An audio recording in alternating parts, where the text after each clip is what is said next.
La la la. Okay, cool. All right, hi everyone.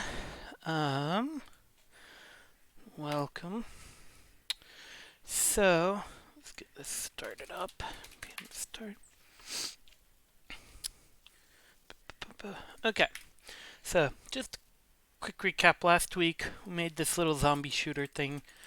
Um, Move around with the arrow key, shoot with the mouse, or it also works with the gamepad. It was built on little game engine I threw together um, for helping with my streams. So today I wanted to start on something a little more substantial. So that one was a pretty short one. Um, so today what I want to start on, fire up Photoshop, Photoshop, there we go. All right.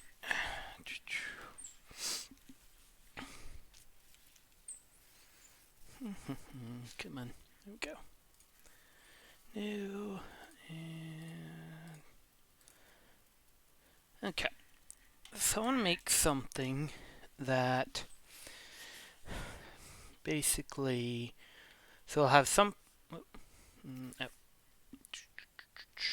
so we'll have some playfield.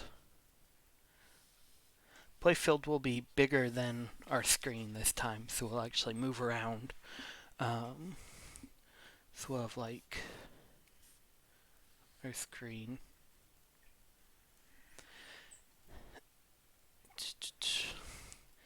And then we're going to have, so we'll have our character, and we'll have enemies. So, I don't know, they might be zombies first. We'll make a couple enemies over the course of our project. We'll start with one and then we add more. Um, and we'll also have different obstacles. So, let's say maybe they're houses. Maybe we're going around a neighborhood or something. Um, so, obstacles will block us. So, it'll be kind of like 2.5D. So, um, like the houses will be standing upright and we can go behind them, but it's still gonna all be 2D. So like we can walk behind them and stuff. Um, and then we'll have various weapons. So we'll start out with, I don't know, some little gun or something. And we'll pick up power ups and ammo. Let's say that we have limited ammo. And basically we walk around, be kind of like the zombie shooter we built last time, with just kind of an endless stream of enemies for now. And we'll have lives, and we'll have live power ups. We'll have lives, and we'll have a score. And we'll start with that. And so this one, so the last, how many have we made now? 3, 2, 3, 4 games we've made have all been kind of short. So this one I want it to be more substantial. We'll probably work on this one over the course of several weeks, but this will be what we'll start out with, and then we'll add on to that as we go. Alright, so let's go. So, last time I said I was going to split this out, the game engine out, but I realized that the game engine still has quite a bit that it needs added to it. So it'll be easier to add to the game engine if it's part of the same project we're working on. So we're just going to keep working on the project we were working on last time. So let's call this I don't know. Call it neighborhood because I'm kind of envisioning the first playfield will be a neighborhood. And then what do we need to add? We need to add an index.js. Let's go. So I made, after the stream was over, I separated out into multiple HTML files. So I'm just going to add a third one right here. Neighborhood. And go add that to the server. Might need to change this around so it can find these automatically.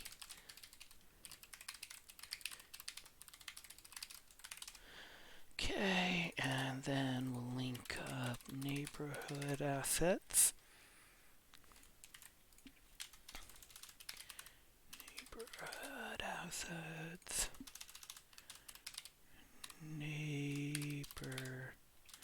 Can't spell. Oh, listen. No, okay. Neighborhood assets. Neighborhood assets and down here. Neighborhood.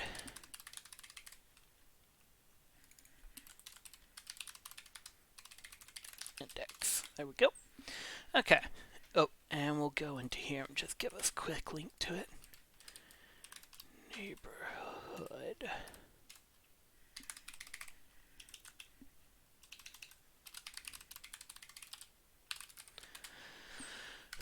Okay, and okay, so it should be good. Now pop over here, blah, and it's still loading up zombie because I haven't changed this. Okay. Did I change? Oh no, changed zombie. That's not what I meant. Neighborhood. Okay. There we go. Okay, so we got our blank game. Alright, just like the last one, let's start out. We'll make up our thing to initialize. So, gonna make an anonymous async function to hold all our main code in. And then I'm gonna make an engine. And I need to initialize the engine with the root element. And then we will get the scene manager out. And then scene manager, so we're gonna have to add.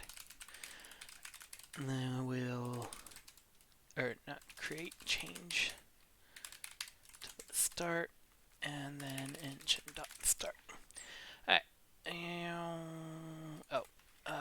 wait, so wait, and actually we'll do promise.all for this guy, because we're gonna have multiples of these. Wait, okay, so let's make that first scene, the start scene, so start scene.js, export default, so export it, and it'll be the scene, or it'll extend scene. And then most of the stuff for this guy will go ahead and initialize. Okay, and then just like the last one, let's make a new Photoshop file.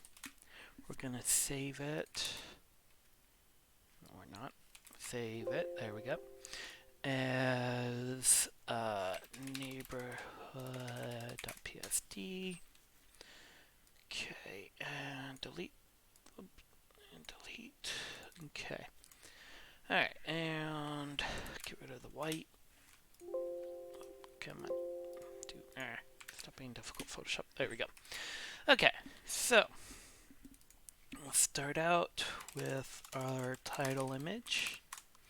And just like before, we're going to kind of do quick and dirty, but then for this game, we'll actually come back and improve them at some point.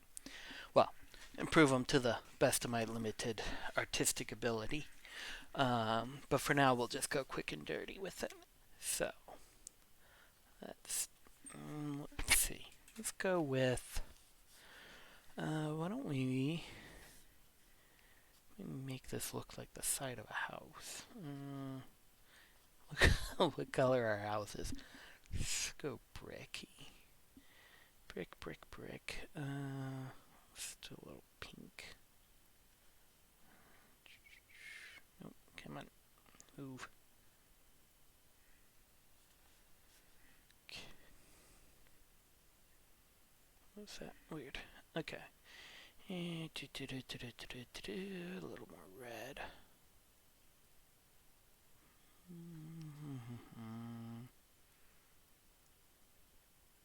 Sure.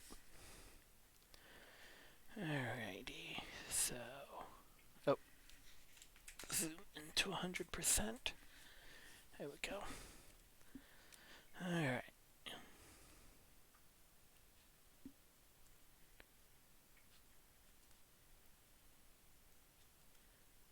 Neighborhood.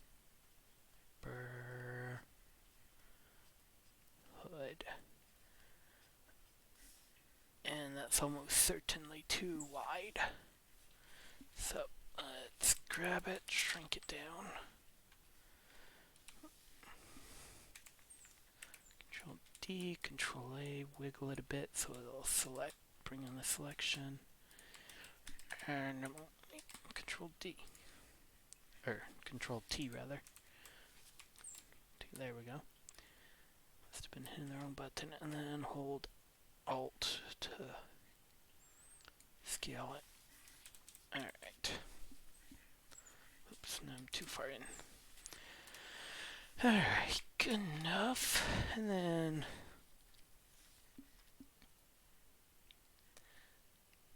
go and give it a little roof.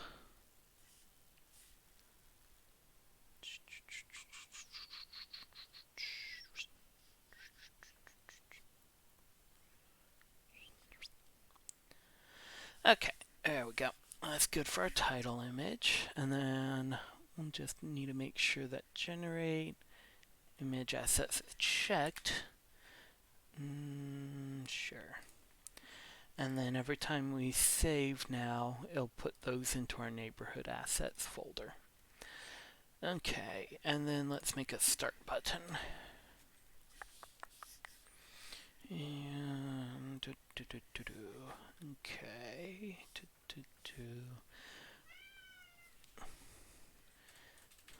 I'm not giving my cat enough attention right now.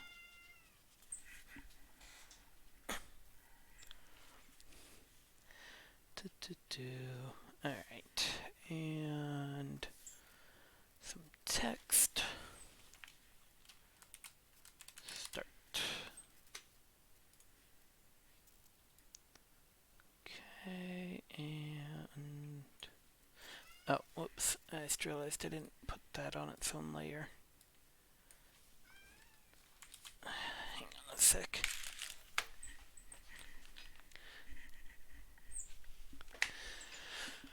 Alright, let's put that on its own layer. Line it back up.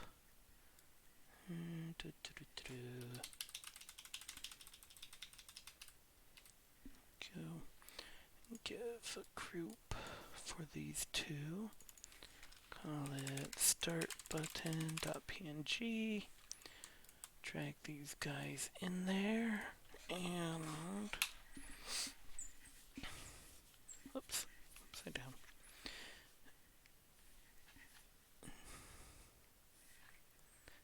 Fill in that a bit. There we go. Okay, so that's good for start. Not going to worry about hover effects right now since we're going to come back and redo all the graphics later on. Alright, let's actually, before we lock them, let's drag them up out of the way.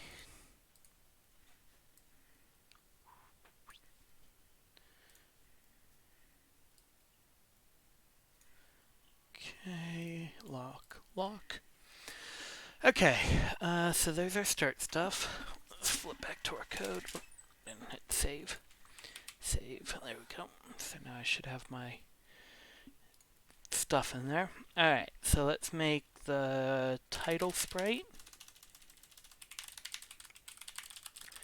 That'll be an image sprite. And actually we'll do image sprite create from URL.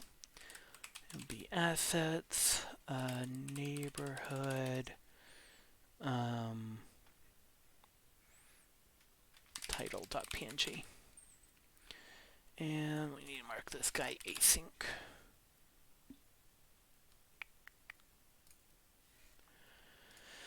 Okay, import that. Alright, so there's that. Then let's set its origin. Oh, actually, no. Well, yeah, that's fine. Oh, title sprite. Import vector. Okay, title sprite. We do this so when we can set it centered just on the root sprite, which let's grab that guy off of this, so we'll destructure it. And then we'll set this guy equal to root sprite with divide by 2. Set y divide by 2, although divide by 2 is probably going to be too low and we'll probably tweak it, but just pick something to start with. Okay, so now our title should show up. Oops, we got some kind of issue. Let's take a look at our console. Cannot read property root sprite of undefined.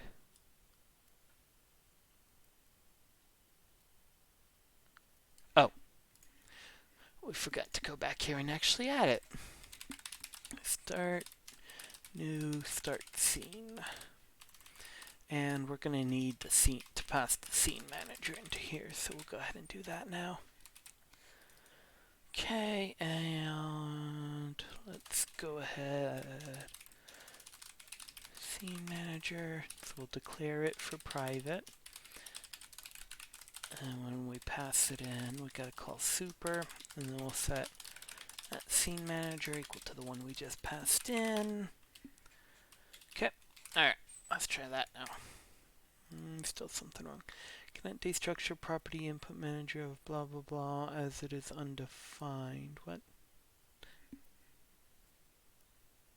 Arg. Yeah. Wait. This guy. Yeah. Pulled in the wrong one. I don't know why IntelliJ does that. There's a start scene much closer. I probably want you to use that one.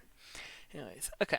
And then assets neighborhood title.png not found. So my server's not serving it right. So, it's neighborhood assets, not assets neighborhood. Did it backwards.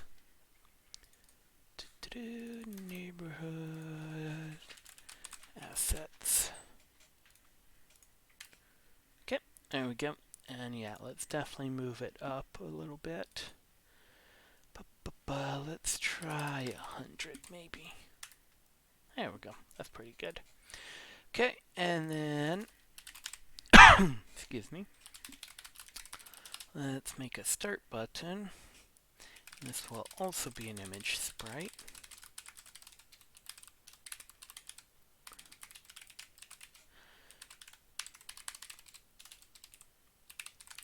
And let's put PNG here. Okay. Nope. That's not what I meant to do.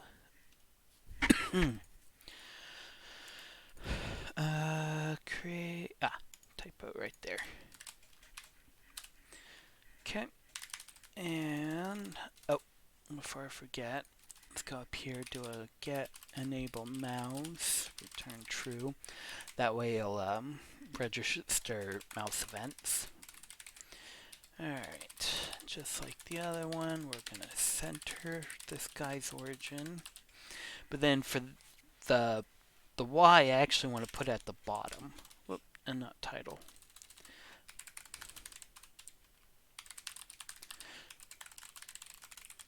So we're going to do the whole height. That way it's basically aligned with the bottom. And then its X is going to be half the width. I'll get it lined up in the middle. And then its Y is going to be root sprite.height minus 20. And so because this is lined up at the bottom, and we do root sprite height, that would put it at the very bottom. And then minus 20, that means it's going to be 20 pixels from the bottom.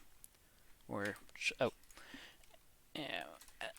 Sprite.add child start button sprite. There we go.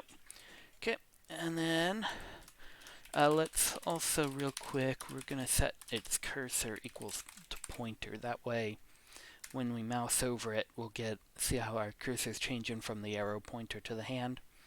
And then, and you know what?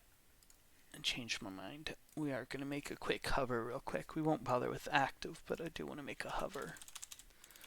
Start button, hover. And we'll just, unlock. let's grab this guy and just do a quick color change on it. Color overlay. I don't know. Let's make it darker. Okay.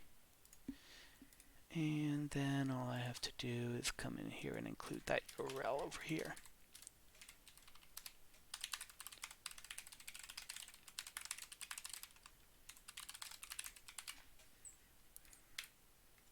There we go.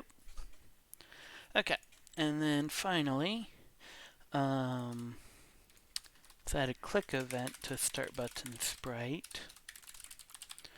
That when we click it, we're gonna do scene manager dot change to game, which we haven't made yet. So if I click that now, it's gonna blow up and say it doesn't know what game is.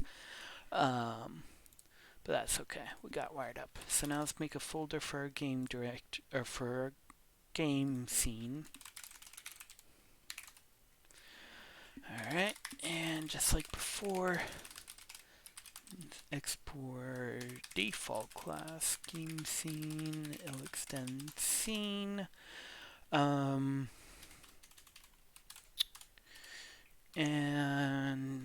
let's leave it at that for a second. Let's go over here and we'll register that. And we'll pass in the whole engine for this guy because it's probably going to need it. And let's make sure we import the right one this time. And let's pop back here and add a engine.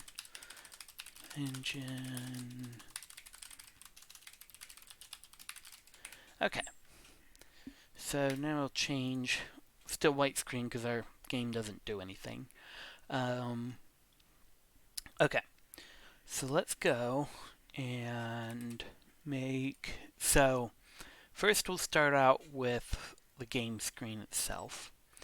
So this is going to be bigger than our window. So however big we build it. So there's a couple ways you can actually build this. We could build it in pieces, or we could build it one really big image. If the image was large enough, it makes sense to actually break it into pieces. But for now, we won't go too super duper crazy huge. So let's go maybe, and we may have to make this guy bigger. Let's go. So our game window is 800 by 600. So let's go maybe 4 times that in both directions. So 3200 by 2400. See if that'll even fit on here. So just like when I did the other one, I'm gonna create a rectangle as kind of my guide.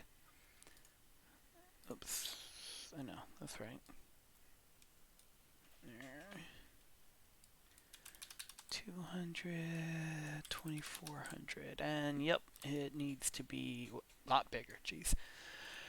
All right, image size, not image size, canvas size.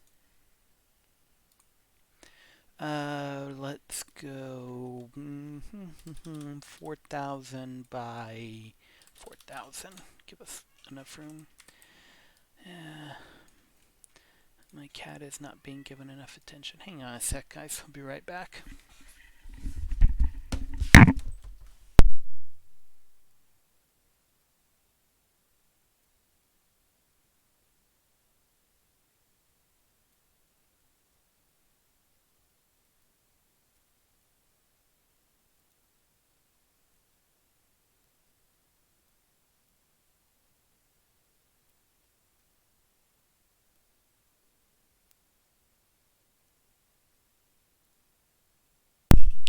Sorry about that. Cats have this toy they love, and they want to play with it, but it uses batteries and only lasts like 3 hours on a set of batteries and dies constantly, and then they meow until I turn it back on for them. Okay, so we got our screen, and let's go ahead, let's put this in a directory. We'll call it map.png. Okay, so So on this guy, I mentioned, we'll have houses that we can go behind. So those we're actually not going to want to be part of um, the game's the actual background image. Anything that kind of we can interact with shouldn't be part of the background image. So for this guy, why don't we just kind of make some, and actually let's go ahead real quick. Let me rasterize that guy, change its color to white, copy it, add a, can't do it there, layer mask, hide all, paste, paste. Why do you never let me paste? I really need to figure out how to do this map thing better. Hang on a sec. Disable the map real quick.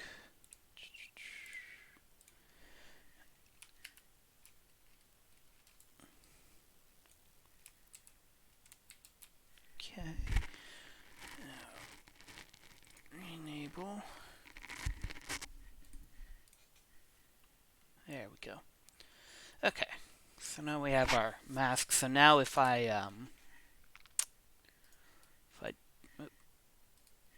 draw anything that goes beyond, it'll keep it clipped right there for us. Okay. So let's start out.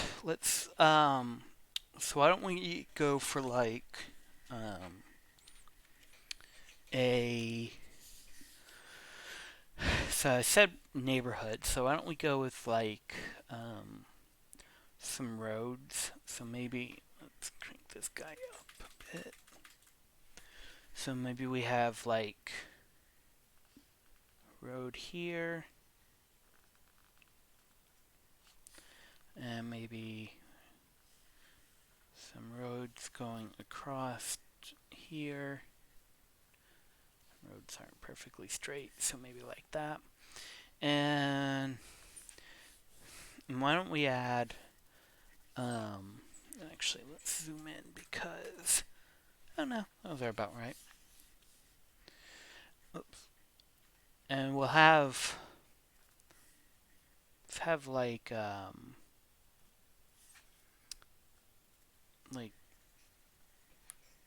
don't know, some maybe a brick wall up here, something to like show that hey, you can't leave this area. Although actually the brick wall should not actually be part of the background, but we should leave room for it. And then maybe like I don't know. We'll want something all the way around, so maybe like some of it's houses and then some of it's like junk or wrecked cars or something. Something to kind of block off the whole edge area of the screen. Let's back out a bit. Because on our zombie game, that was one thing that ended up bugging me was we didn't have like a way to indicate you couldn't go off screen, and actually we let you go off screen that time. And so this time we'll have like some kind of border, and then we can have like instead of zombies or monsters or whatever coming in from the outside, maybe they'll come out of like houses or manhole covers or something. Okay, so why don't we start out? All right, so that's kind of our rough sketch, and then what we'll end up having is houses throughout here. So maybe like two there and one there, and I don't know, maybe something else there, not a house. We could probably squeeze in two more houses here in front of the brick thing, and then maybe another couple houses here. And we can always, tweak this guy later. But this will kind of just be our starting map, and we'll probably add multiple maps later, even. Okay, so why don't I get a more normal brush? And let's go with a hard round, and let's get a road color. see, asphalt. And let's see, road. My cat's driving me crazy. Okay, and road there. And road here. Okay, and we're going to do lots of different layers for this so we can tweak things and rearrange as we go. Okay, let's go ahead actually. We'll fill in the ground with grass. So let's say this isn't... Let's actually make this nighttime too. So, so let's start out. I'm just going to kind of fill in everything with a green. So we'll assume this is a pretty well maintained neighborhood. Okay, and then let's add another layer. Go back to my actually. Sorry, hang on a sec again. Be right back.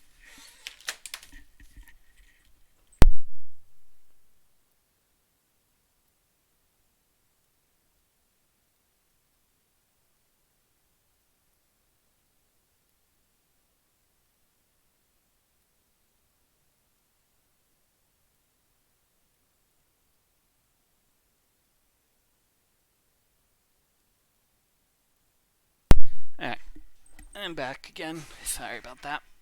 Okay. So let's see. So let's change up our brush a bit. I want add some scattering and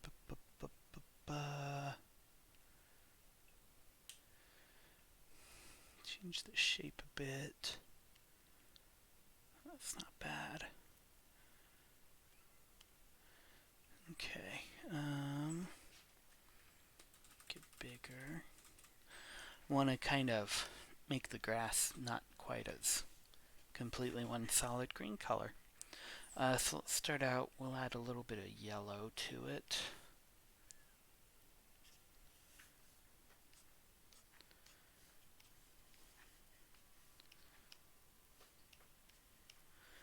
And filter, blur, let's do a motion blur going that way, just a little bit.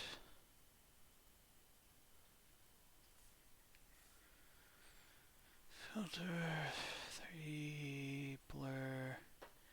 And as you can probably tell, I am not a artist by any stretch of the imagination, so I'm just gonna kind of put together something. Let's go with a little bit brown. Let's do a little bit yellower shade of brown. Go. And the brush. Okay, and again, I'm not gonna spend heaps of time on this right now because we'll make it nicer later. Plan it out a little better. Right now, we just want something that will work as we build up the code portions.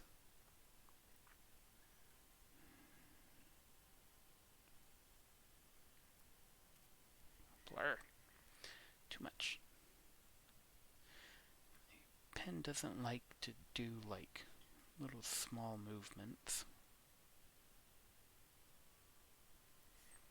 Okay. Alright, there we go. Good enough for now. And then along the edges of the road, let's do a curb.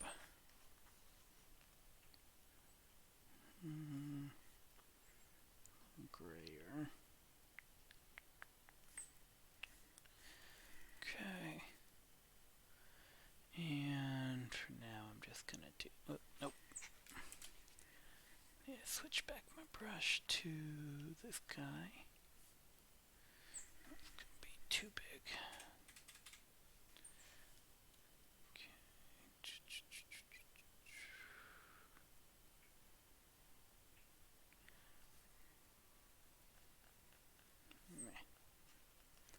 Just kind of giving it a sidewalk real quick. And then I think this will probably be good for now.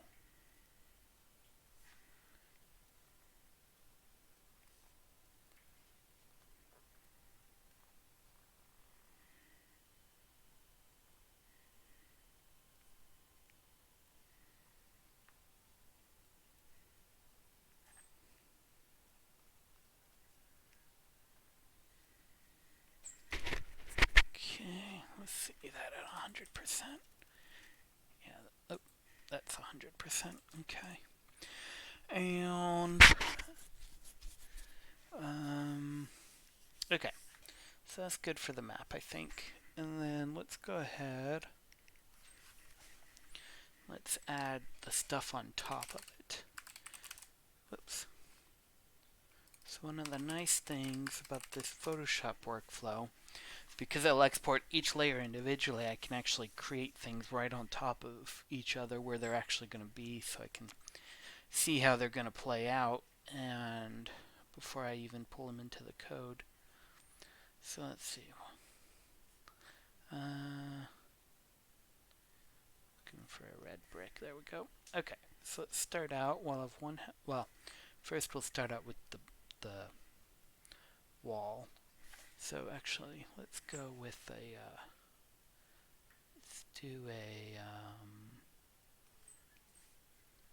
wooden wall instead, and let's actually do it so the player can see most of the wall. So actually, I wonder, can I? Not you. If I had I don't have one right now. If I had a square or a triangle brush, I could do like strokes and get it. I have pointed stuff. There. That'll be. Oops.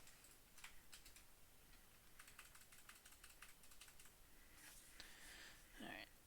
Put this on a different one. Fence.png. Okay. So, shrink this down a bit.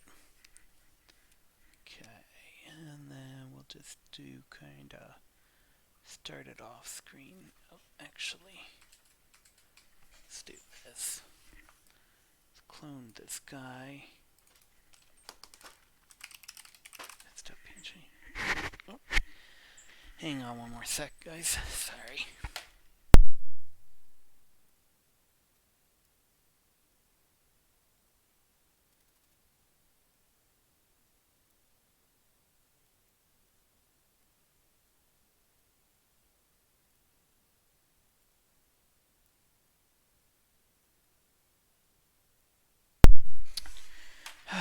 Cats normally aren't so irritating. I'm not sure what's up with them today. They're just in a mood, apparently. Anyways, okay. So, let's go ahead and take all these layers, trash them, because really I just wanted the mask, and add a new layer. Okay. So now, fence, and it's kind of like a wooden plank fence. Not that one. I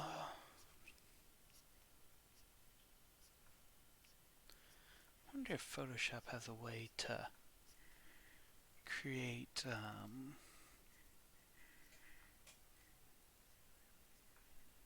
two color brushes. I may investigate that later. Okay, but for now we'll just go back and we'll add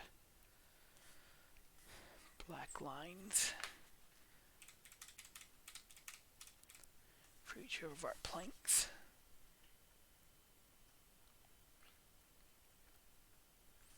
It's probably way too thick because that's 100%. Yeah, too thick. Alright, so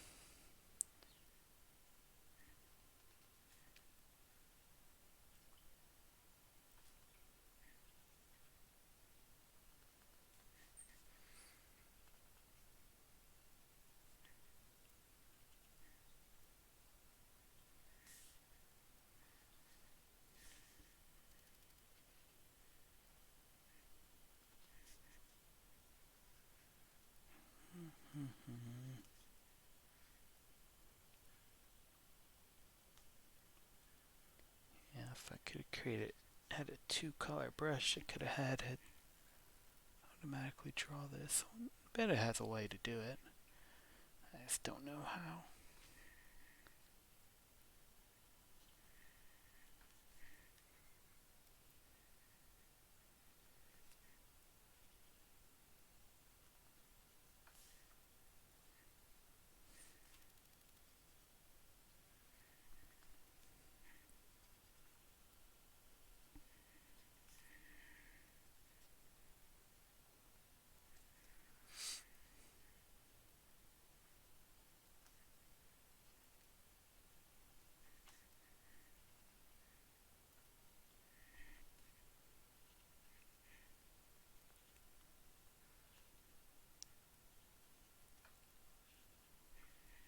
Okay. So there's our fence planks. Alright. And then, alright, so let's go ahead, we'll lock that guy. So that's the fence, which we'll position up there. Lock. Let's lock the map too. Okay, and we'll toss this guy. Okay, and then, so let's go ahead. Let's make, what are we gonna do down here? Let's say we have, let's maybe, what if we were to put,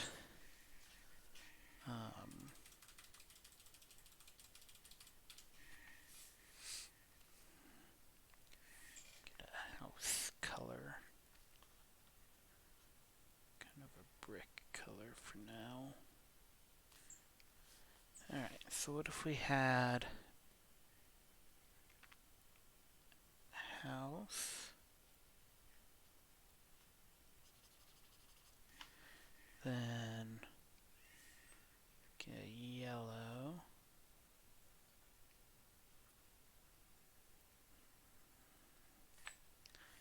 another house,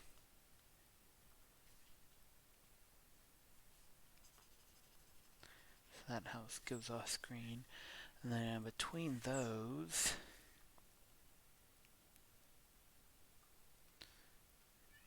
we have more fencing.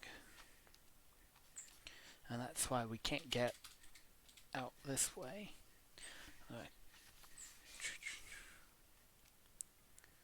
So plank, plank, plank, plank, plank. Okay. And once again, this is just our quick and dirty stuff so we can get our code in place, and then we can always pretty up the graphics later. Okay, and then over here, oops, oh, and let's group these together nope, into a layer.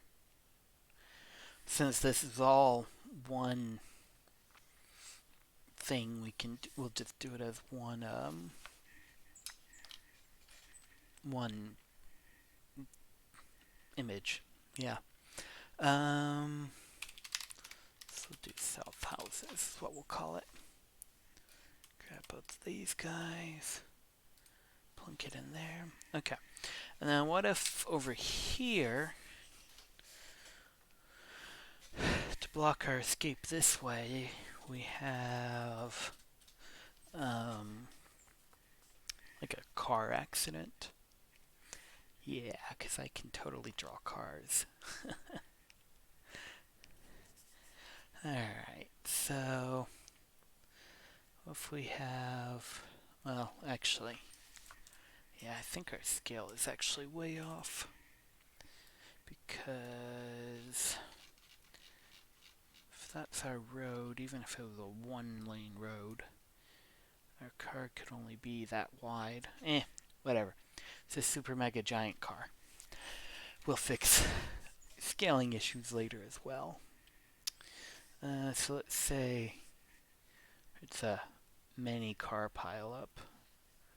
So vaguely car-shaped thing here. And go with the green. Let's car green, kind of darker greens, huh? And let's see. So car shape here.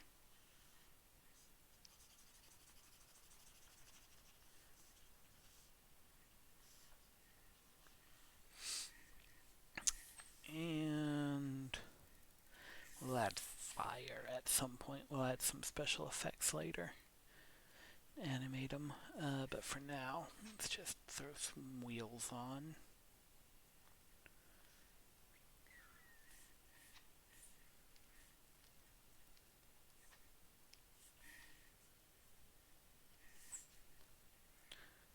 Wheel. I think the other wheel would be behind there. Wheel.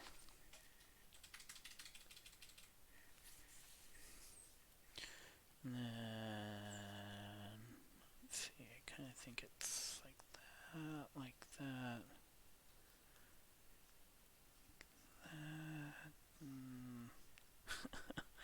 This is a terrible car. Alright.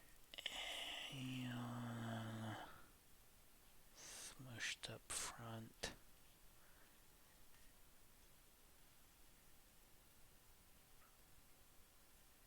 Bumper. Man, you wouldn't even think I owned a car. Or had seen a car. They're cars, look at that. Just pretend a 4-year-old drew them. Okay. So, we have some kind of cars or accident or something over there. Let's see. And let's group those. South East cars.png. Drag that up there. Okay. Alright. Let's put...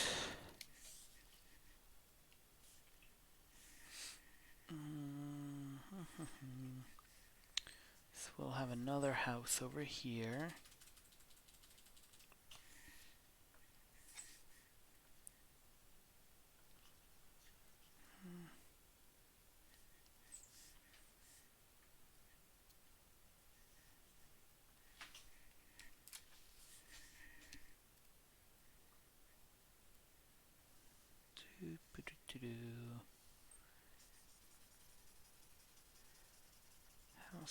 House.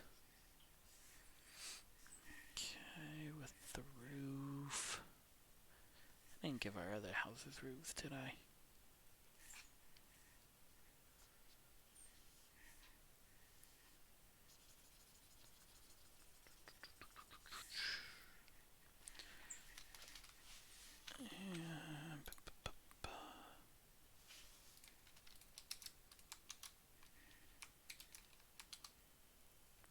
Oh, no. I want to copy the mask.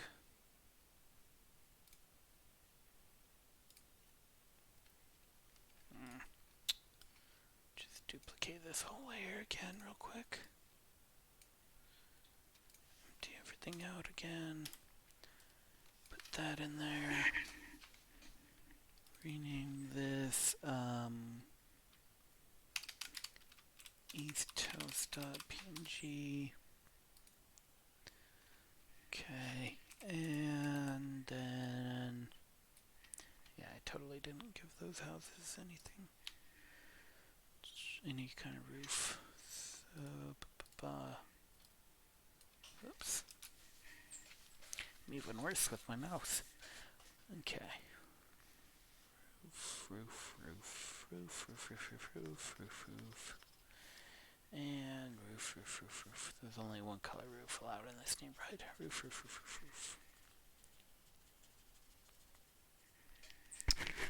Okay, and then let's real quick do that thing I've done a handful of times now. Copy, empty it out, drag these guys into there, delete that guy.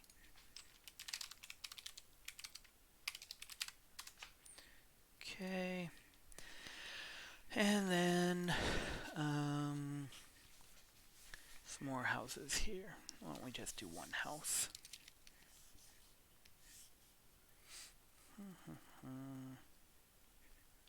Alright, so let's start. Whoops. Lock these guys. Lock. We'll rename this guy Middle House. And lock that guy. Okay. Middle House.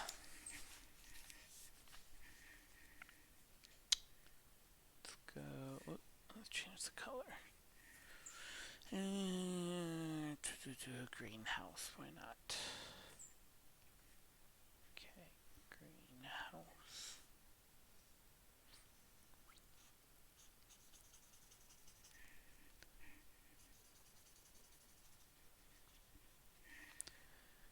With roof.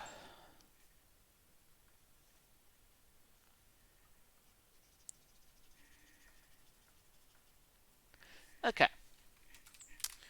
So, there's our obstacles, and yeah, we still have some more to fill in, but I want to do some code.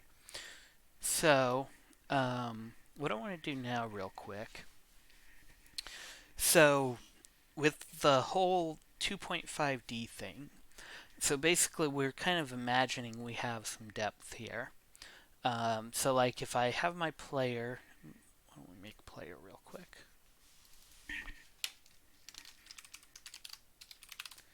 And he's probably gonna be proportionately bigger than he probably should be, but, well, actually let's zoom in a bit. Alright, that's 100%. Maybe not. Okay, so let's make a player real quick.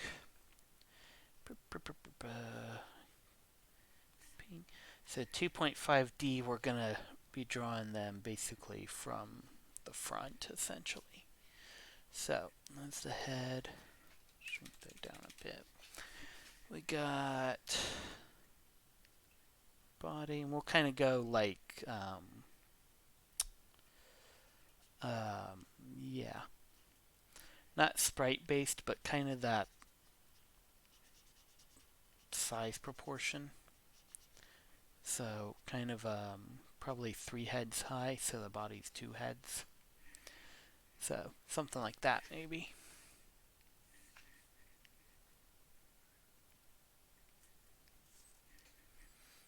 Okay.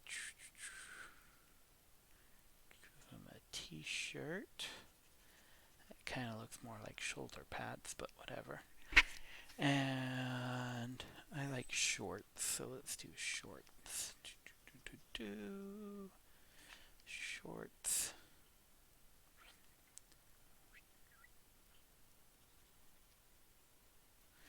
And we'll give him some shoes.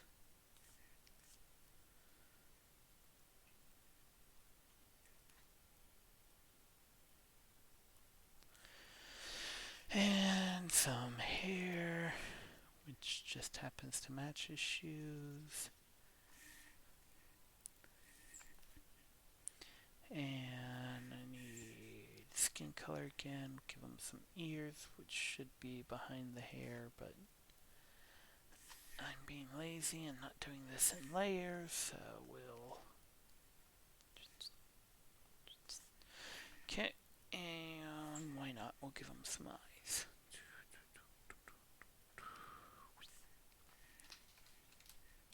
Oops. Hitting buttons, and I don't mean to.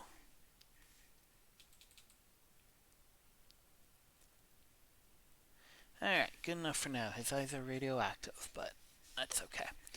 Okay, so there's our player. Well, one image of our player. Okay, so the reason I wanted our player, though, was to talk about this. Okay, so now with our house, he would basically be down here. No, above the fence. Not in the fence. Above the fence. There we go. Nope. Wait, why can't... Oh. Okay. So, like, we have our player, blah, blah, blah, walking around. So if we get up to the house, when they're in front of the house, we would want them to show up in front of the house, like this. So, yeah, blah, blah, blah, blah, blah. But then if they come up here, and, like, they're next to the house, we'd want them to smack into the edge and not be able to walk through the house, because we're emulating a solid 3D object in 2D space, hence 2.5D. So we wouldn't want there. But then if we go back a little further and we're like here, we want to be, and maybe we'll say here just so we can see their head. So like if we're there, whoop, put them behind the map. That's a little too far. We'd want them here to show up behind the house. So like la la la la la la la la la la, and in front of the fence.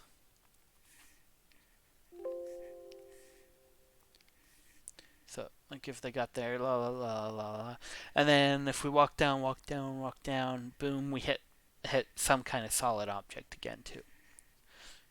So, and we'd want to do kind of the same for all of them.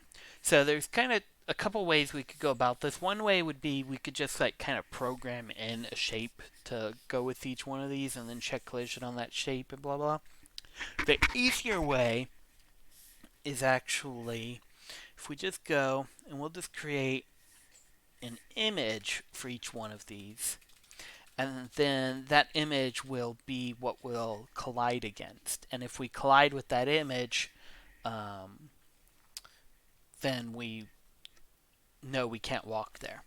So we'll make one of these for each different collidable. So let's kind of trace out a space, and this doesn't actually matter what color we do. So we'll say like this. And these images we won't actually show. They're just kind of they'll be our guide. And doing it this way instead of just programming something, just makes kind of the production of the images easier, because then we don't have to worry about each individual like hand coding. If we have an odd shape, we just have to be able to draw that odd shape. We don't have to go do math to figure out all the different points of it and everything. So just gonna do for each image we had, I'm doing a different collision box. Yeah, about there.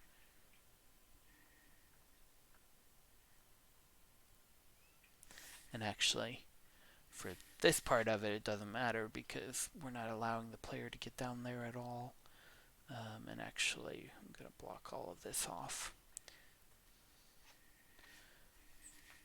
Let's just crank up my pen. I'll come back and mask that in a second. Okay, so ditto for our cars. So cars we can kind of go behind, but then like that. And then for our fence, another ditto. Just basically the whole fence will be covered up here. And then we'll come back in and we'll fill in more space, all the rest later, because at some point we would essentially want to have color all the way around, and that'll be our kind of natural blockage. But for now, we won't worry about that. Okay, so we got that. Now I'm gonna come in here. I'm gonna clone the. Oh, I did edit that mask. Let's see what I don't see the mark though. That's weird.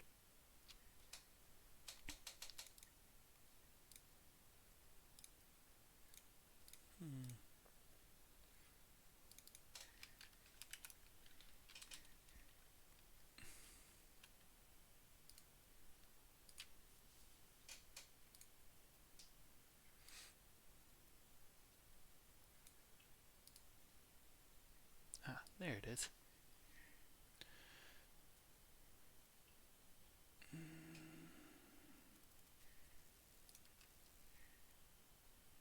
Brush tool.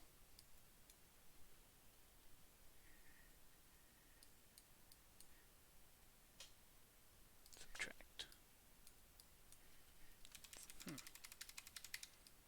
Aren't you letting me?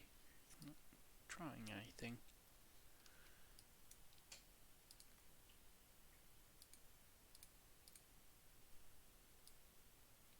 There we go.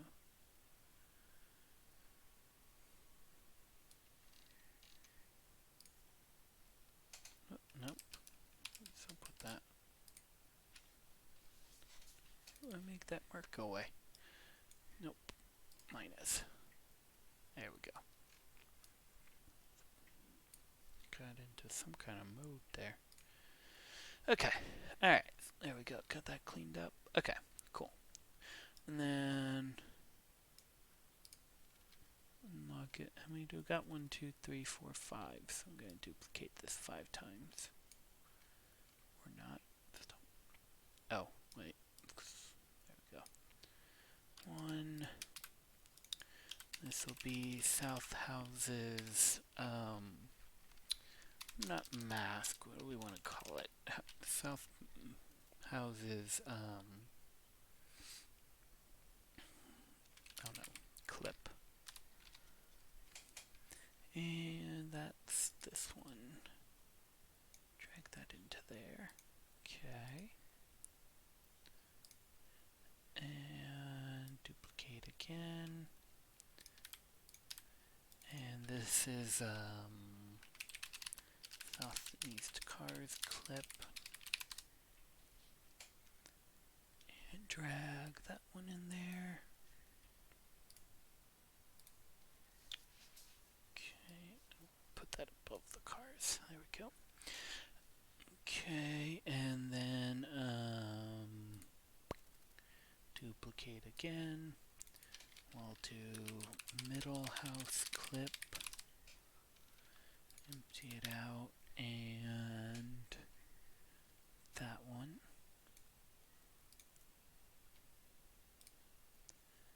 Duplicate again, and we'll do fence clip, which is that one. Empty out these guys, and one more time. East house clip.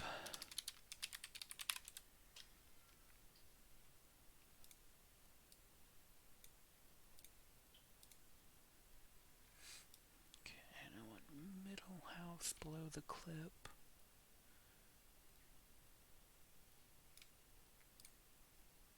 Oh, not in there. No. Don't stop it. Alright. Lock that one. And drag this one down. One of the clips up top. There we go. And then I want to make a new group for all the clips.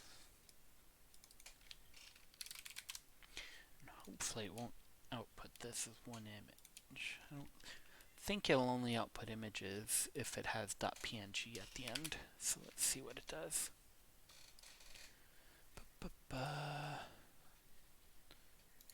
Show in Explorer. Okay. So let's see. So we got our house is clip, fence is clip. Whoop. We have some extra part on the fence clip. Let's look at that. Oh, I drew something extra.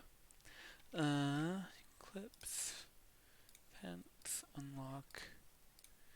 Here, let's just erase that. Okay. Lock it back. Save again. Okay, fence. We got our map. We got our middle house. We got that. We got our player. We got South cars. It's clip. Oh, actually. Well, that's bothersome. So, with these clips here, it output the whole masked area, not just the one I wanted. Okay. So what we'll do real quick, and this is kind of a quick, dirty solution, but we'll just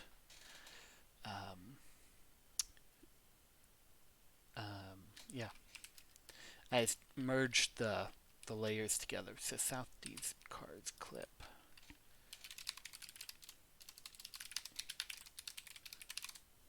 I think actually if I put this layer, oh nope. If you're locked, don't let me put stuff in it. Okay. Push down. There we go. Yeah, it does keep it if I have it be the first one. So I'm just hitting Control E, and that's fusing the layers together, so we get rid of the mask and stuff, which will be annoying later, but for now it works. We're probably going to redo all the graphics once we have more of the code done. Welcome. Oh, hi guys. How you? Yeah, Jerk. Yeah, I did create my own lightweight engine. And Hellosaurus TV. If you know an artist that wants to help out, feel free. I can do a little better than this, but right now I just want to kind of get through it so we can get to the code part of it, because the code's the more important bit.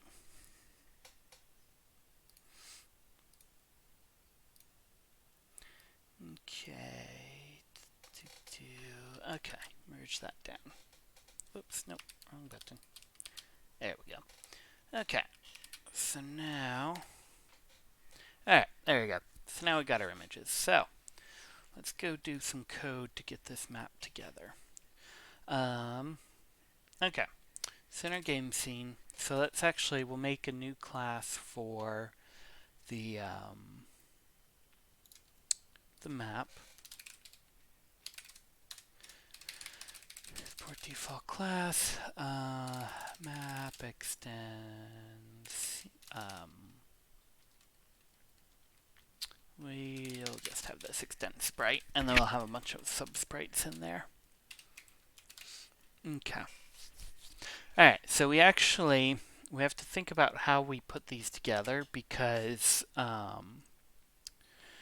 if we put all of these things onto, or if we put all the front bits of it onto the map sprite, but the player's not part of the map sprite, then the player won't be able to go behind things as we want it to. So we can either make player part of the map sprite, or we can put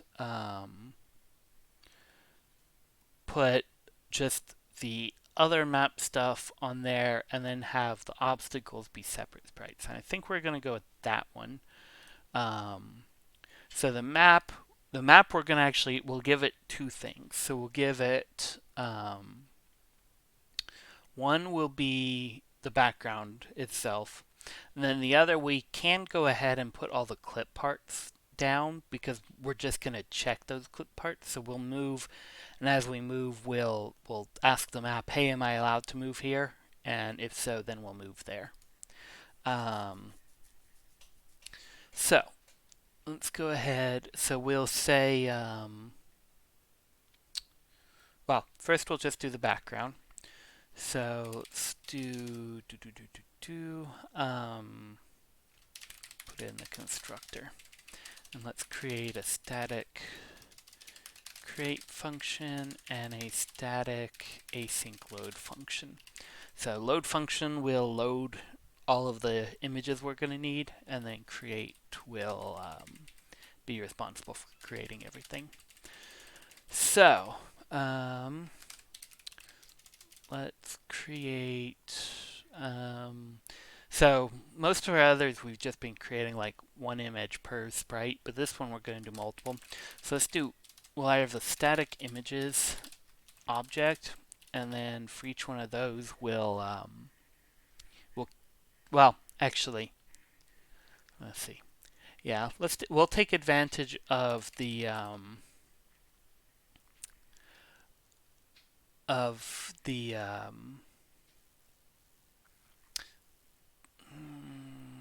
we want to do that? No, yeah, we'll go it this way.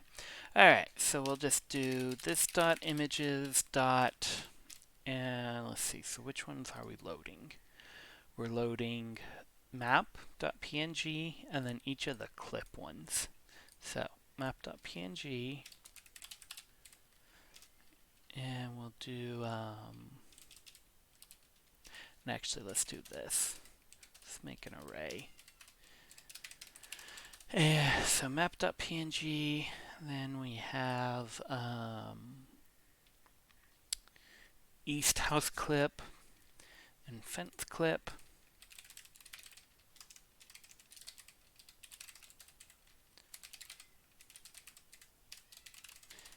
And middle house clip and southeast cars clip.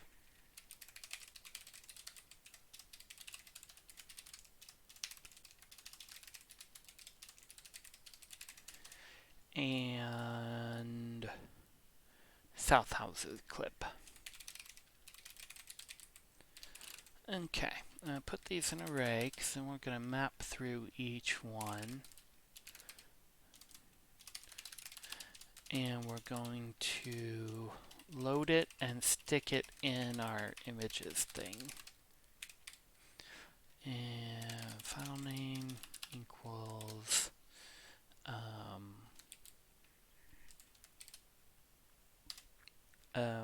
yeah. What do I want? New image. And then it's going to be asset, neighborhood, assets, file name. I don't like repeating bits over and over, so that's why I'm putting it here instead of putting it there, because I only have to do it once here. Oh, but actually that doesn't go there. Hang on, did I make a helper method? Stop it. Yeah, load image, that's what I want. And that should be actually not yet. Okay. Alright, so I'll do that, and then I'm going to put this array in promise.all so I can do one await and await for all of them together. That way they can all load as one, all load in parallel, so all 6 will start loading at it. Instead of if I did individual awaits, it would load one at a time. So, do it that way. Alright, so that'll get all of our images like preloaded for us, and then we'll do our create. So, now we'll go through and we'll actually add the sprite. So, let's start with the map sprite. Equals, what do I want to do? New image sprite. Map sprite.image equals this dot images dot, well, map.png. So all of the images got saved in here with the file name. Although actually I want to ditch the .png bit as well. So let's just chop all these .pngs off. And then down here it'll only be map. And I can just do .map instead. Okay, so it's that. Map sprite dot size to image, so it'll be the size of the image. And then, oh, and we actually want to, so we're in a static one, so we have to create the map sprite itself. Actually, do we want this in? Yeah, that'll be fine for now. And then we're going to set the width and height of this guy. So if you remember this, the size we did for our map. Okay. And then we'll do sprite dot add child map sprite and return sprite. Okay. And then before we do the rest of them, let's go ahead and add this to our game scene and we'll see how that looks. So we'll put that in initialize. Then we'll destructure our root sprite out. And then, so sprite is a string to me. A glycer. So I'll try to keep things simple. So Sprite is a drink here too, but Sprite is just literally what we call any image that's used in a game pretty much is a sprite. So really Sprite's just an image that we can show. Okay, so we're going to load all of our images, or our sprites. So I'm going to do a promise all here so I can do map.load. So that'll trigger all those images to get ready. And this guy needs to be async. JS is JavaScript. So that's the language we're using. We're doing it in browser. So that's our programming language. So we'll create a new map, and we'll set its X. Well, we don't need to set any of that right now. And then we'll add this sprite to, or we'll add our map to our root sprite. Yeah, so it's gonna be 2.5D. So basically 2D, but then we kind of simulate some depth and stuff. So here's our very ugly graphics to just build the game around, and then we'll go and replace the graphics later. But yeah, those are all of our images broken out for us. So yeah, so when I say depth, I mean like, so we have our player here. He's gonna like, so this house is 2D, but when he moves around in the game, it's gonna kind of emulate like it's a 3D object. So like if he walks up here, he'll like bump into it, but he can kind of overlap it a bit, just like it would kind of look. So like basically his feet can go up to it, and then if like he gets to the side here, he runs into a wall. But if he goes up like here, he would be able to go through here, because if you imagine it's 3D, then you're able to go through like that. So that's where the depth comes into play. So we're kind of pretending that it's 2D because it would look like this when he's behind it. So we're kind of faking 2D. So call that 2.5D. Okay, whoops. And I have probably, wait. Huh, that's, right. Import map from map.js. Okay. And things, let's see, we got some errors. So size to image. Oh, I forgot to await over here. No, actually, that should be fine at that point. Let's make sure we're actually loading. Oh, nope, we got issues. Alright, neighborhood, assets, east. forgot to add .png back here after I took it out of those other strings. Okay. Oop, and now we have map.png.png. Alright, there you go. So, got to start, and we blew up here. So, failed to execute draw image to provide a value. It's not a type of CSS image value or image blah blah blah. Okay, so let's go look with that. What's up with that? Oh, right here. This needs to be async, and this needs to be await. That way I'll wait for the image to actually load up. There we go. Alright, so we have our map, and it's really big because this is its full size. Okay, so we got our map. So now let's go ahead and let's make the player object real quick. That way we can move around our map so we can see the whole thing. So player.js. Alright, and we're going to create a game sprite this time. Game sprites have physics and stuff, and then we'll do a static async load, and here we need to load the or actually no, sorry, game sprites have that built in. We just need to set an image URL, which is neighborhood assets player.png. Okay, and then we flip back to game scene. We need to tell it to load that player. And that's not the right one. Okay, and then we'll create a player. And actually player we're going to need to manipulate over and over. So we're going to make that a private variable up here. And actually same with map.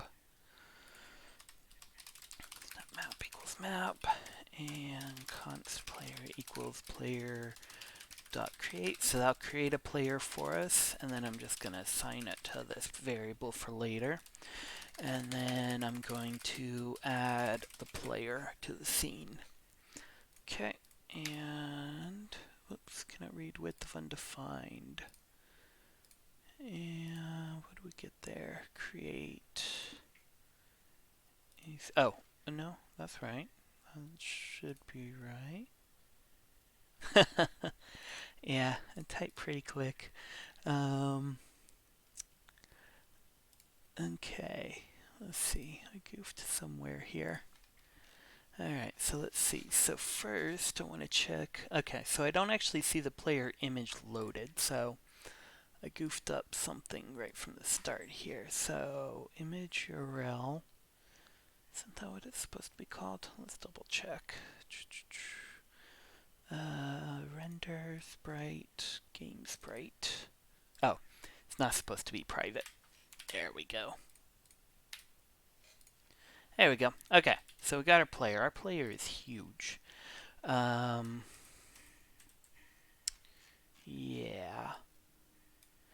So I think... Okay, so problem was just our player is gigantic. So if you imagine enemies coming in, I mean, there's only like room for like 3 of them to get on the screen. I want him probably about this big. So what we're going to do though is let's go real quick to sprite. So this is in the engine bit I built. We're going to add a new value scale. This is something I needed to add already. So by default, it's going to be 1. No, I mean, why couldn't you see him before? Something. Oh, so yeah, I couldn't see him before because I was having an error right here. So I had this pound sign here, so that makes it a private variable. But game scene was expecting not game scene. Game sprite was expecting not private variable, so no pound sign. So I just removed that, and then it found the right URL. Okay, so let's go implement scaling real quick. Pound sign, yeah, hashtag is also another word for it. I guess that's probably the more common word nowadays is hashtag. see. Okay, so we're going to implement scale. So we have scale here. Scale 1 means it doesn't really change. And actually, that doesn't need to be private. And then we're going to go, when we render, to make use of scale, what we're going to do is right, let's see, it should be before translate, I think, scale. And so this should, if I did it right, shrink down the player around its origin. So I'm going to set the scale to 0.5. And that blew everything up. Failed to execute scale on blah blah blah blah blah blah. Oh, right. Yeah, so scale is actually, you can scale in different, each dimension you can scale in a different size, but we're never going to scale weirdly. We're going to always scale evenly. Alright, cool. So we did shrink down. Yay.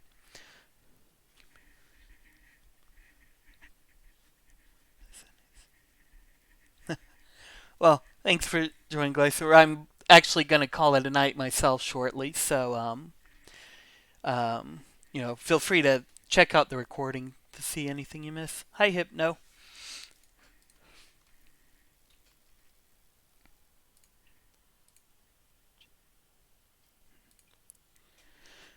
Okay.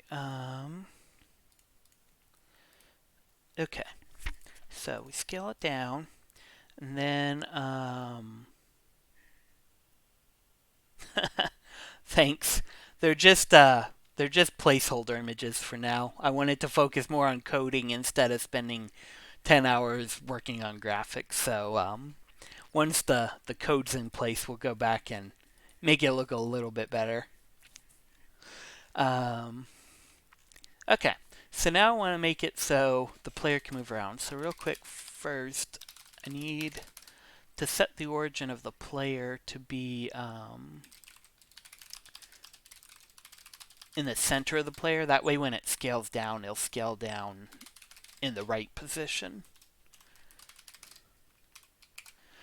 I've been coding for a long time. Professionally, just about 10 years since I graduated college, but I started middle school. Yeah, there we go. Thanks. So, yeah. I normally don't do a lot of game design stuff in my professional career because game industry is kind of terrible to work in. But I think game design stuff is cool for teaching stuff, so that's why I focus more on it for the stream. Okay, so shrink down his origin. Let's take a look. He should pretty much... Okay, good. So he shrunk down and he scooched back there because his 0, 0 is now right there. What are you confused about, Hypno? Maybe I can help a bit.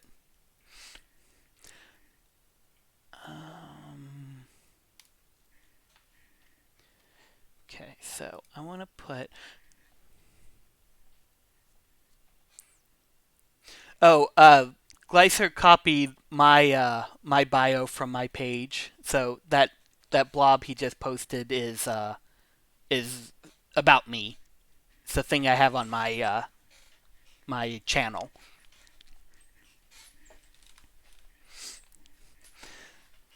Okay, so for this game,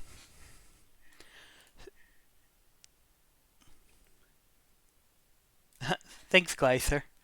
I'll keep that in mind. Okay, so real quick, so last stream we threw together this game real quick where we moved around the player and for the game we're working on now, though, instead of the player moving around on the screen, we're actually going to move everything else around the player. So the player is basically going to stay in the middle of the screen all the time. And nice. player's going to stay in the middle of the screen all the time, and then when we move, the map is going to move. So let's start by getting the player in the middle of the screen. So to do that, player's origin is, let me do this real quick, flip, fill, duplicate that, delete that, down there, delete that. Okay, there we go. All right, so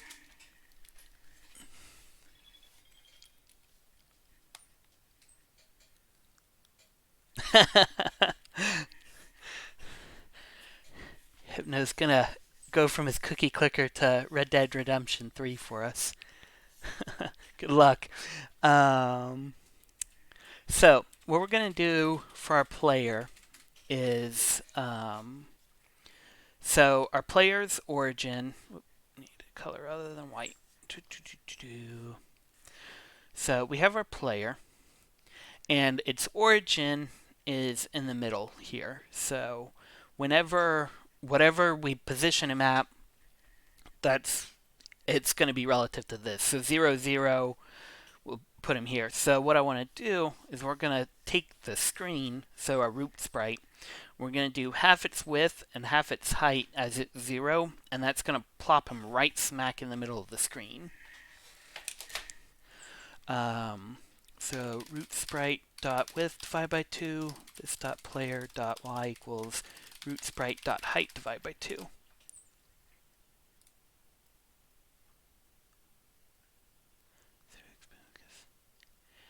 Yeah, so yeah, with 3D games, I mean, a lot of the fundamentals are the same. You just start working in 3D space instead of 2D space. Which means, like, so with 2D space, I have an X and Y. When it comes to 3D space, I now have a Z as well. So, but I mean, a lot of the fundamental stuff is the same. Like, our sprite in 2D is emulating physics. It's the same physics as 3D. It's just, again, you just add a third dimension. So, if you're interested in 3D stuff, it's still a good idea to start with 2D. And then, because a lot of the stuff is still going to stay the same. Okay, so let's see. So our player didn't quite go where I wanted him to go. And I suspect it's because... Hang on, sorry.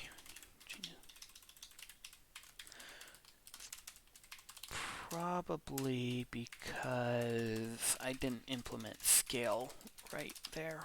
So let's bump him back up to 1 and see if he goes where I think he should. Okay. So yeah, so I didn't do scale right. I put him in the wrong order. I think it actually goes after... Does it go after everything? It may actually go after everything.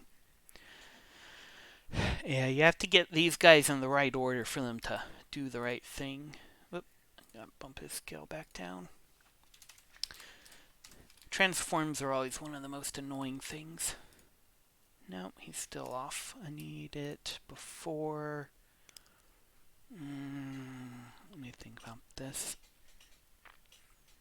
So, yeah, so we are...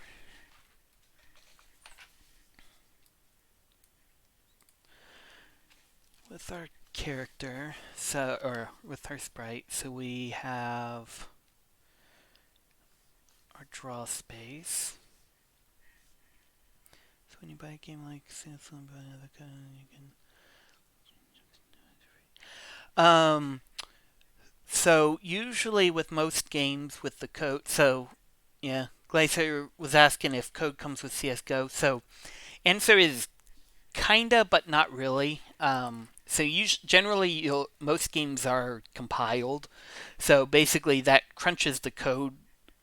So code is meant really for humans to be able to read, and then when we compile it, it gets crunched down into a language that computers can understand more directly. And then, so when you do that compiling, you lose a lot of a lot of the information.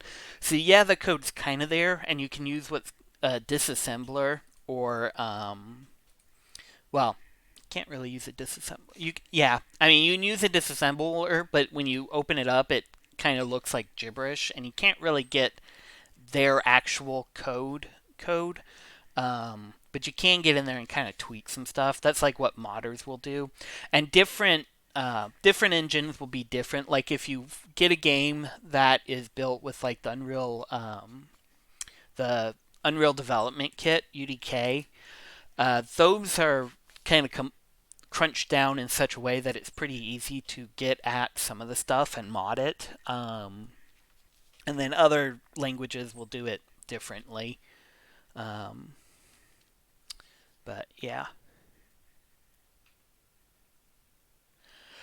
So the engine is a layer of code that is goes with the game. So like in my simple engine here, so I have the engine code here and then I have the game code here. So the engine code is all generic and would work with any of goes with any of my games, and then the game code I just am adding just the little game bits, and then the engine has all the code for like making the stuff show up and letting me handle user input and stuff. Um,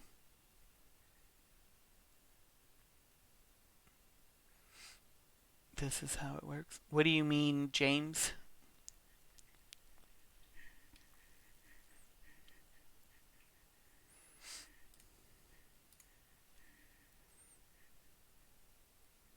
I don't have Unity installed, do I? No. But yeah. Um, okay, so trying to solve. Let's see.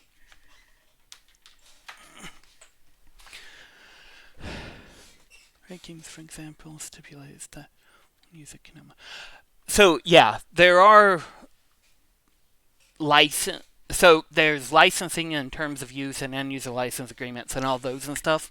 So those rules say you aren't allowed to modify it. Um, stipulates means it's like a condition of use or something. Um, but yeah, so like Riot Games says you aren't allowed to modify it. So from kind of a like legal being able to use it perspective, yes, you can't modify it. Now whether you can go in there and technically modify binaries and files and stuff, you can still do that. You just aren't allowed to. Yeah, and generally you probably shouldn't, especially if it's like an online game. I would say don't try to mod it because you'll just get yourself in trouble. Um, online or single player games, though, a lot of times they won't care. Like you'll find a lot of mod packs out there for different games out there. You also find like cheat engines for games. If it's a first player game, you're usually not hurting anyone with it. Um, but whether you're technically allowed to use that and whether the company will like ban you if they find out you're using it, that's a whole different conversation from are you technically able to. Um, yeah, okay, so let's see. So, translate, rotate. Mm, I,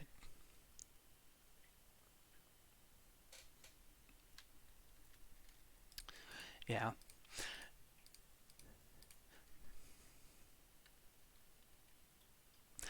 yeah. So, whether you're technically able to do it is a different question. And usually, if you're determined enough, anything running on your computer, you can go and modify however you want. It's just usually, you know, a lot of times they'll take steps to make it so you're not able to, and or there's licensing agreements that you would be breaking and whatnot. So, um, okay. So let me think about this. So if I scale, let's see, translate, then rotate, maybe. There we go. Okay. So now the player is in the middle of the screen. So, like I was saying a little bit ago, for this game, the player is basically always going to stay right in the middle of the screen, and the rest of everything else is going to move around him. And that's a lot of the like how first-person shooters tend to work too.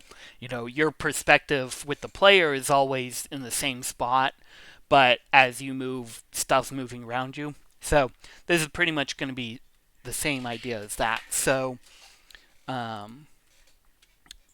what we're going to do, let's go ahead, we'll jump ahead and we'll implement a little bit of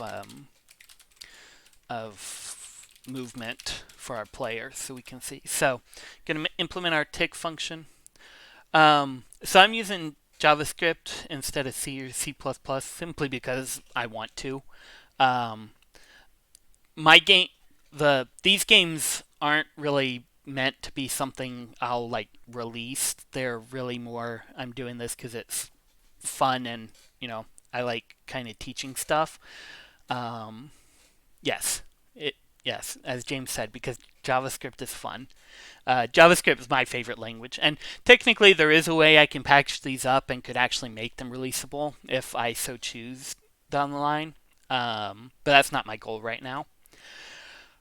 In a word, yes, C++ is less fun. I would actually, if I wanted to work on a game that I could actually release, I would probably go with Unity as the game engine.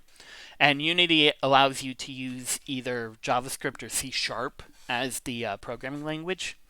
You can another solid option, which is really popular for even AAA games nowadays.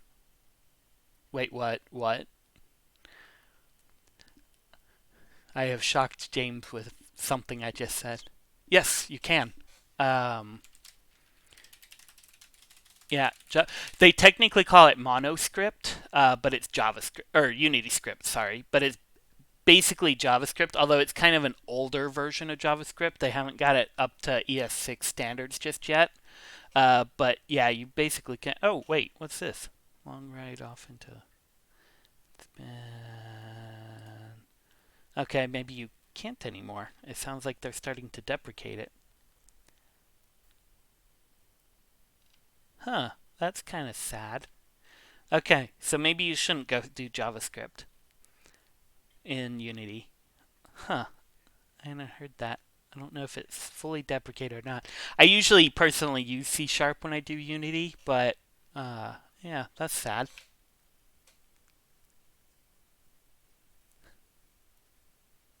All right, thanks for joining us, Gleiser. Um, but yeah, and actually, I'll be calling it quits in about 18 or so minutes.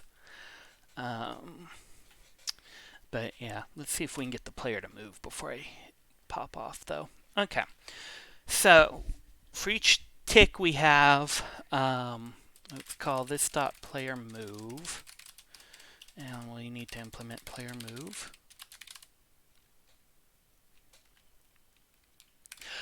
So if you check out some of my earlier broadcasts, I did start pretty far back, and probably once get through this game, I'll reset and we'll start kind of at the beginning again.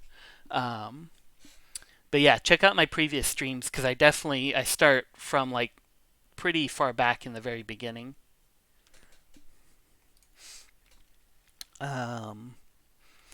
Okay, so player move. So basically, each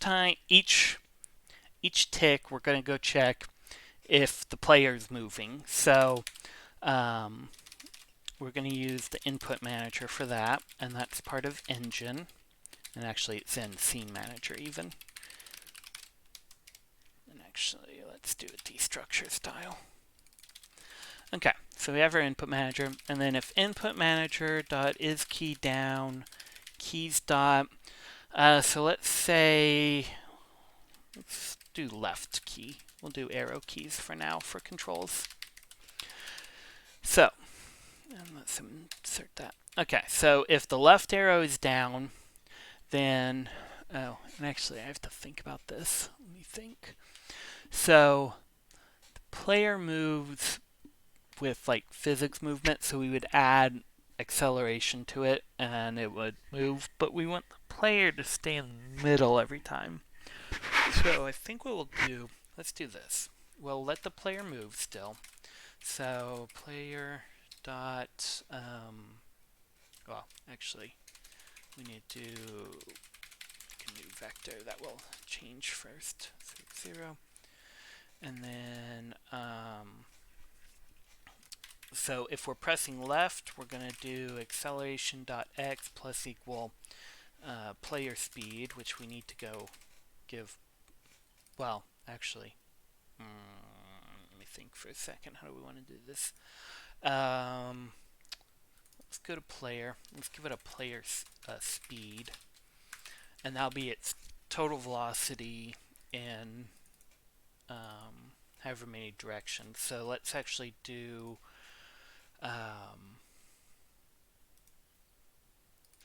make this directions, and then we'll do actually direction dot x. All right, so if we're going left, we're going to move negative. Else if input manager dot is key down keys dot arrow right, going to do direction move that way, and then similarly we'll do up and down, arrow up, direction dot y,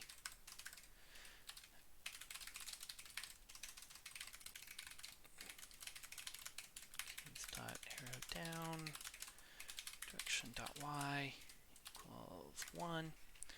Okay, and then so now that we have our directions, we'll figure out the actual acceleration. Acceleration equals new vector, and so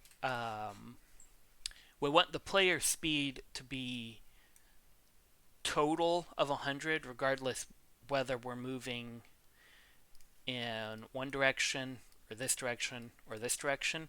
So we need to use cosine and sine to figure it out. That way, it'll always add up to our speed. Because welcome tablets. Because cosine plus sine equals 1. So if we multiply that by 100, we'll get our player moving a total of 100. So, where am I? There we go.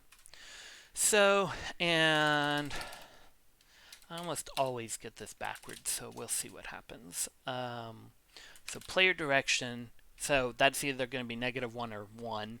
So we'll just multiply that by this dot player dot speed times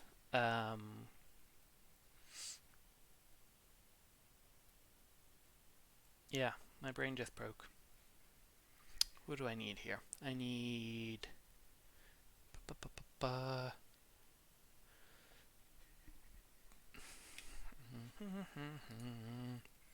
me think about this real quick. So have direction. So if I'm using fixed directions for this guy, then I want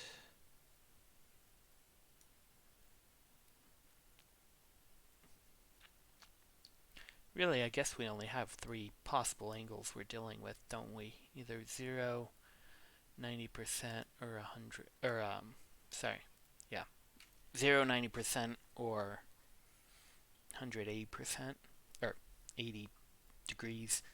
So let's go with uh,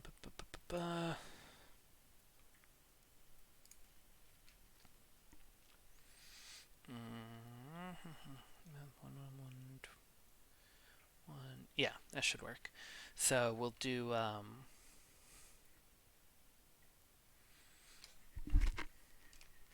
like there has to be a way to simplify that. Sorry. Tan cosine, yeah. get our angle. Direction.y, direction.x. I feel like there has to be a way to simplify this, but we'll just do this for now. Direction.y times this.player.speed times math.signRad. I almost always get these mixed up and or have them going the wrong direction. So we'll see what happens with this first. So, and absolutely nothing happens. Oh, I have to call this .player.move to get him to actually move. We have to pass in our how long has it been since our last tick. Alright, there we go. Hey, I actually got him the right way, kinda. He's just floating off into space. Okay, so I hit up and he started going down, so I clearly missed something. Hello. Okay, so yeah, so I had him generally the right direction, except I have to do negative sign here. Okay, so right and up. Okay, good. And now I need to set a max velocity because I'm setting an acceleration and he'll just keep speeding up forever and ever. So we'll do max speed. Oh, actually, let's make this max acceleration, max velocity. And it also has a friction we need to set, so he'll slow back down. Let's try 100. We'll probably have to tweak all these numbers. Yeah, he kind of, in theory, since I set his velocity, he's probably moving pretty quickly right now. He's just kind of flying out into space. Because I didn't give any friction, so he would never slow down. Okay, so let's pop back here. So change this to max acceleration. And then, what did I have to control his max velocity? I don't remember. Oh yeah, there's a clamp move I need to implement. So, implement clamp move. And this will just basically slow his velocity back down. So, we're going to do, let's see, we'll do total velocity equal, well actually, hang on, well, yeah. Hang on, did I finish swapping that out? Yeah, okay. So, total velocity, so his total velocity would be velocity x times, and again, I'm probably going to get these backwards. Wait, no.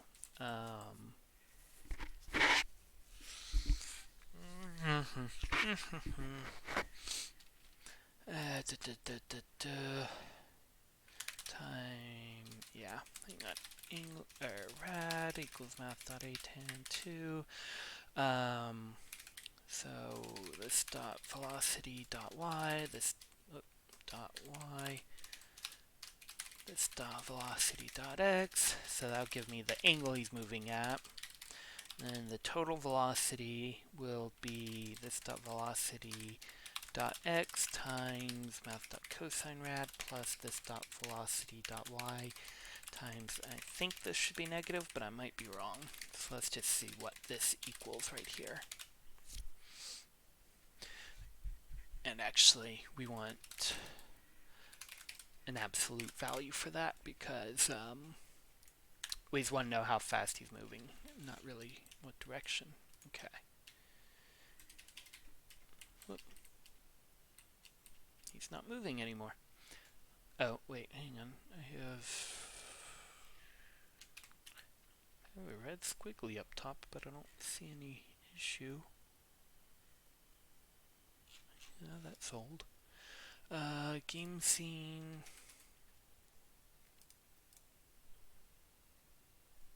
Oh, did you see it? Math. Yeah, that's what I thought too, but I don't actually see anything. Oh, wait, well, that's wrong, but that's not actually an error. That's just a weird math thing. We don't actually need curly bracket or parentheses there. And then, but really, it's because of the friction. That's why he's not moving. So the friction is removed from his acceleration every time. So I gave him friction equal to his acceleration, and he just he kept moving. And actually, let's go ahead. Let's pop over and to our index real quick, and I'm gonna start us off on the game screen every time. We'll skip the start screen. That way, I don't have to change that back every time. Okay, so alright, so it doesn't look like our number's right, because right now he's only speeding up, but that number's bouncing up and down, so I don't think that's right. Let's try, oh, not you. Blah, blah, blah, blah, blah, blah, blah. Should it be you? Let's see. Yeah, there we go. That should be good. Okay.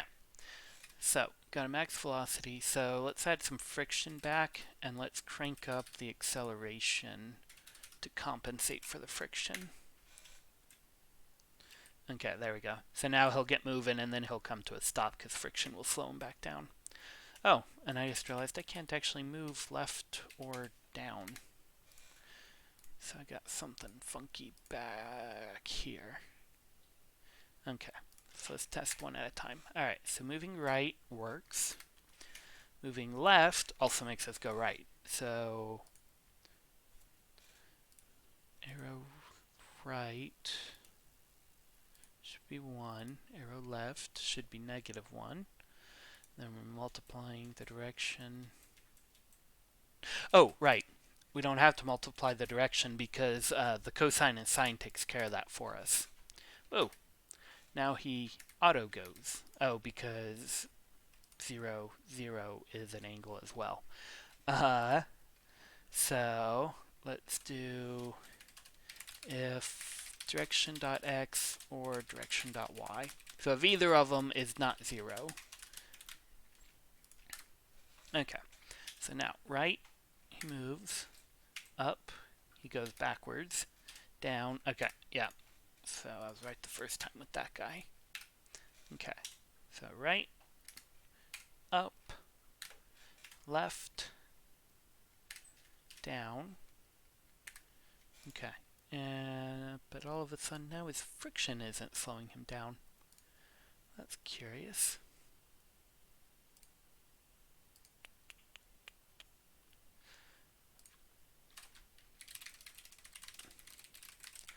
Wonder if... Nope. Huh. Well, let's go crank up his friction. Oh, right. So we set the acceleration to make him move, but then if we're not moving, we leave the acceleration alone, so he's still accelerating. So we need to come in here and we just need to add a 0, 0 vector. So we'll slow him back down. Alright, so moving, stopping. He needs more friction because right now he looks like he's on ice, but got to move in the right directions. Cool. So now let's go here. So back to our clamping thing. So now basically what we want to do is we want to check what his velocity is, and if that velocity is too high, we're going to cap it back down a bit. And 200 is probably, or 500 is probably too much. So let's shrink all these numbers, and acceleration needs to be slightly more than friction, but I don't want it too much more. That's too little. Let's try something like this, maybe. Yeah, still too slow. Let's try a little more. Okay, that was not terrible. We can keep playing with it later. I just want something there for now. Okay, so okay, so yeah, so for total velocity goes too high, and I think 200 is going to be flying, but that might be okay actually once the rest of the world is actually moving with us. So if our total velocity is too high, then we need to chop it off. So if I don't know, overflow this dot or total velocity minus this dot max velocity, and then if overflow is greater than 0, we need to remove it. So we want to remove it in terms relative to the angle he's moving, because if yeah, and actually this is really where I wish I had redone the game engine bit, but I don't want to do that right now. Okay, so like if we're moving like mostly this way and just a tiny bit down, we don't want to cut an even proportion off of both. He's back.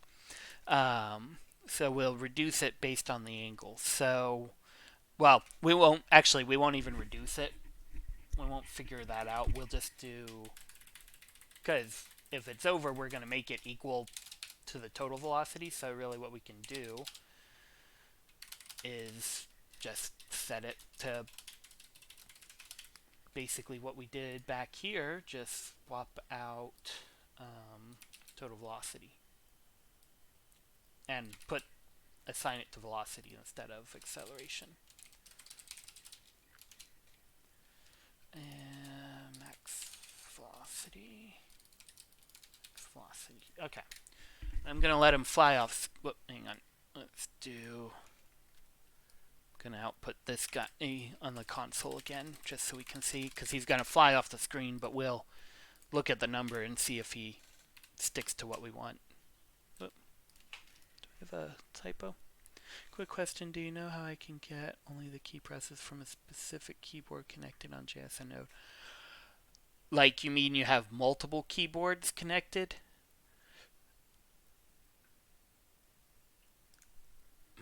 I don't think there's a way to do that.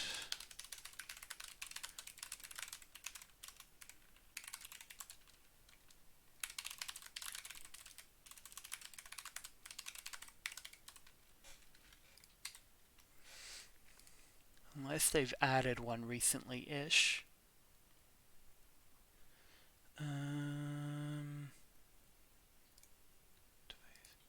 Yeah, I don't think it has support for understanding multiple keyboards anymore, because if it did, it would be in here. It can do multiple gamepads, but I don't think it can do multiple keyboards.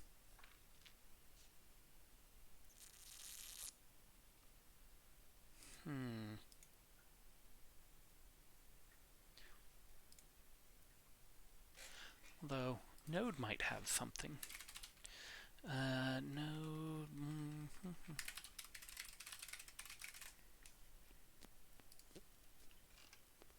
Yeah. It's gotten better. Wait, what's this about?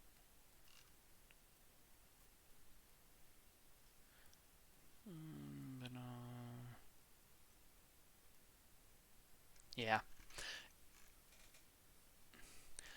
Yeah, if you're using Electron, I think you could might be able to inject something on your own in there, but it would be something pretty low level to have to do something like that.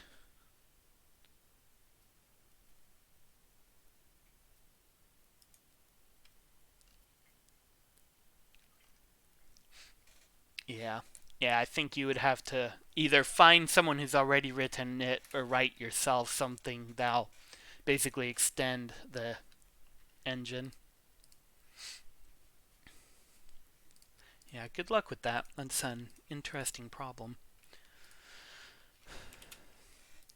Okay, so what did I goof here? Oh, get rid of that and that. Okay, there we go. So I'm just going to let him fly off screen, but we'll see. Okay, cool. So it looks like we cap at 200, and then I let go of the keys, and he goes back down to 0. And I hold on to him, and he goes back. Alright, cool. So I think we're good there. Alright, so now last thing I'm going to do tonight, because I need to get off before too much longer so I can sleep, because it's Sunday, and that means tomorrow's Monday, and that means I have to work. So I mentioned earlier, for the player, really, I want him to stay put and the world to move around us. So what I'm going to do that will hopefully work is move the world around the player. So let's try... So root sprite is really the world in this case. So let's try moving the root sprite to negative players x and negative player y. Let's see what happened. Trying to make an app to use a keyboard as a Stream Deck. Oh yeah. Yeah, once you've released it, drop me a line, I'll take a look. Okay, cool. So we got the world moving around him. Obviously our player is off, and that's because right now we're setting it to this position to our player here. But if we go back and we'll do which way? Plus? Maybe. Plus this dot root sprite. So we set our player's width and height to be that. So I'm basically just re-adding that back in, half of our world, half of our screen, really. Okay, there we go. Yay! So now as we walk around, basically, he's walking in the world and our player's staying fixed. So, like, we would have enemies and stuff, and they would all move relative to him. But our player always stays smack dab in the middle of the screen. Alright, so cool. So I think that's a pretty good place to stop. So I'm aiming to get into a regular schedule every Sunday and Wednesday, starting about 8 p.m. Eastern Time. So Wednesday we'll work on this game. I may stream more than that too, but what I'm going to try to do is save the main project, which is this one right now, for the Sunday and Wednesday. That way if you make it to all the regularly scheduled ones, you'll see everything. But then I may have other like side project streams just kind of sporadically whenever I have time throughout the rest of the week. But yeah, and I'll get this code up on GitHub. So I need to add buttons to my channel. But there's a Chris Streaming Code website, and if you go to social, there's a link for GitHub right here. Also, I set up a Discord last week, so feel free to hop on there if you're interested or anything. But yeah, so I'll get the code up on GitHub, and then we'll continue this project on Wednesday. So yeah, thanks for joining me, everyone. All right, have a good night, everyone. Bye.